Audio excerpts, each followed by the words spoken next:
I want to share with you today one of the most powerful and profound insights into what moral and spiritual life is all about.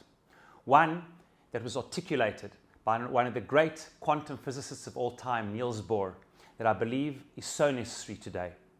You see, in a biography by his son, Hans Bohr, written in 1967, he writes over there of a concept which he believes is one of the most profound that he ever heard from his father. And it goes as follows. When Niels Bohr was a Nobel Prize laureate himself, was analyzing the dynamics of light, how light works, he came to the conclusion that light operates in two ways which are exactly the opposite of one from another. In some ways, it exhibits behavior like a wave. It looks like a wave. In other ways, it acts like a particle. But said Bohr, how can that be? Light cannot act both as a wave and a particle. They simply don't go together. Yet the evidence empirically was exactly that. Sometimes it behaves in one way like a particle, in other ways like a wave. And he concluded the following. It seems, he says, that the profound truth about light is it behaves sometimes in one way and other times in exactly the opposite way, and both are true. And he reached the incredible conclusion, what he discerns between what he calls profound truths and trivial truths. He says a simple trivial truth is where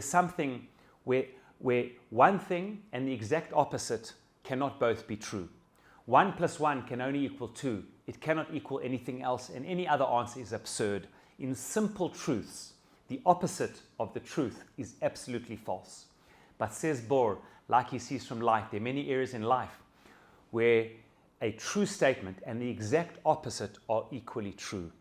Said a Nobel laureate, Thomas Mann, that this insight was the greatest insight that he ever learned in his life, that those who understand truth, sometimes a profound truth, is that one thing and the exact opposite of that can both be true. You see, thousands of years before, our sages said exactly this, which seems to be counterintuitive. When Hillel and Shammai argued for years and years, it says in the Talmud, in Masechet Eruvin Daf Yud Gimel, page 13, it says, came out a bat call, a heavenly voice, and said, Elu va'elu divrei Elokim chayim. Both are words of the living God. You see, even though Hillel and Shammai argued 316 times, almost there's no other houses of learning which argued more. Our sages said, a heavenly voice, both are true. You see, the truth and the opposite on a profound level can both be true. How we are so in need of this truth today. Everybody is convinced that they are right. Everyone is convinced in so many areas of morality and spirituality that it's their way or the highway, there's no other truth. But our sages have taught us shivim panim l'Torah. There are various approaches to the truth. It does not mean that everything goes.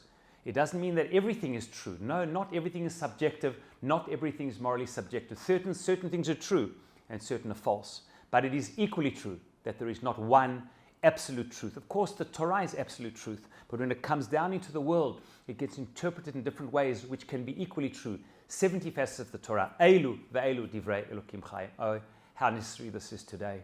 And it's my hope and prayer that people today who are absolutely committed to the truth and believe it's the only way of the truth should understand that the profound truth is that there can be different approaches. And that is in this week's Parashat, the great blessing that we read in Parashat Naso of the Kohanim who bless the nation every day with their three beautiful brachot. We say it in Chutz La'aretz only in the Yom Tovim, but we say in Israel every single day. And the last one, Vayasem L'cha Shalom, the crescendo, the pinnacle of all human blessings spiritually, is shalom. And what is shalom? That shlemut is that there can be different true approaches to the truth. And if we're able to see that we are right, profoundly right, and others can be equally right, when we can find space for different opposing views within Torah and within the prism of truth, that is ultimately where peace and harmony resists, where there can be different facets of the truth, and we can both be equally different and equally right. We should be blessed. Hashem oz la'amo yitein. Hashem should bless us all with courage. Hashem yavarech et amo bashalom. Shabbat shalom.